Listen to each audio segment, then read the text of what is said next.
Hello all, welcome to my channel. Sunday ஸ்பெஷலில் chicken gravy எப்படி செய்கிறதுன்னு பார்க்கலாம். ஒரு கடாயில் எண்ணெய் ஊற்றிக்கோங்க. எண்ணெய் நல்லா காயட்டும். காஞ்சதுக்கப்புறம் கிராம்பு 2, பட்டை 2 துண்டு அதையும் போட்டு நல்லா பொரியட்டும். பொரிஞ்சதுக்கப்புறம் 3 பெரிய வெங்காயம் குட்டி குட்டியாக நறுக்கி வச்சுருக்கோம், அதையும் ஆட் பண்ணிக்கலாம். நல்லா வணங்கட்டும். வணங்குற வரலும் வெயிட் பண்ணலாம். இன்றைக்கி 1 கிலோ சிக்கன் தான் எடுத்துருக்கோம். நல்லா க்ளீன் பண்ணி எடுத்து வச்சுருக்கோம், அதையும் ஆட் பண்ணிக்கலாம்.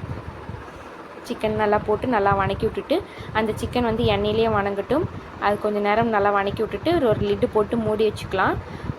அதுக்கப்புறம் மஞ்சத்தூள் ஒரு 1/4 டீஸ்பூன், அதுக்கப்புறம் தேவையான அளவு உப்பு, அப்புறம் மிளகாய்த்தூள் 1 டேபிள் ஸ்பூன், மல்லித்தூள் 2 டேபிள் ஸ்பூன். இதில் நம்ம தண்ணியே ஊடல, சிக்கனோட தண்ணியே நிறையா இருக்குது, இந்த தண்ணியே போதும் நமக்கு. அதுக்கப்புறம் 1 டேபிள் ஸ்பூன் சிக்கன் மசாலா, இதையும் போட்டு நல்லா பரட்டி விட்டுக்கலாம். இது வந்து பச்சை வாசனை போகிற அளவு நல்லா பரட்டி விட்டுட்டு ஒரு லிட்டு போட்டு மூடி வச்சுக்கோங்க.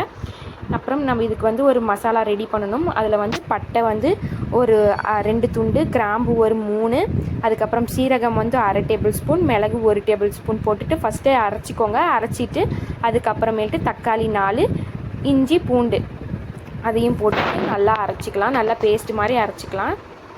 பேஸ்ட் மாதிரி அரைச்சிட்டு அந்த கிரேவி வந்து நம்ம அந்த சிக்கன்லேயே கொட்டி இந்த தக்காளியோட பச்சை வாசனை அதெல்லாம் போகிற வரலும் நல்லா வணக்கி விட்டுட்டு நல்லா கிளறி விட்டுட்டு லிட்டு போட்டு மூடி வச்சுக்கலாம்.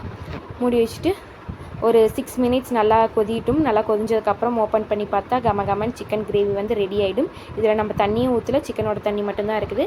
சப்பாத்தி, ரொட்டி, அப்புறம் சாப்பாடு, தோசை, இட்லி எல்லாத்துக்குமே சூப்பராக இருக்கும். ட்ரை பண்ணிவிட்டு கமெண்ட் பண்ணுங்கள். Thank you so much. சப்ஸ்கிரைப் பண்ணுங்கள், லைக் பண்ணுங்கள், ஷேர் பண்ணுங்கள்.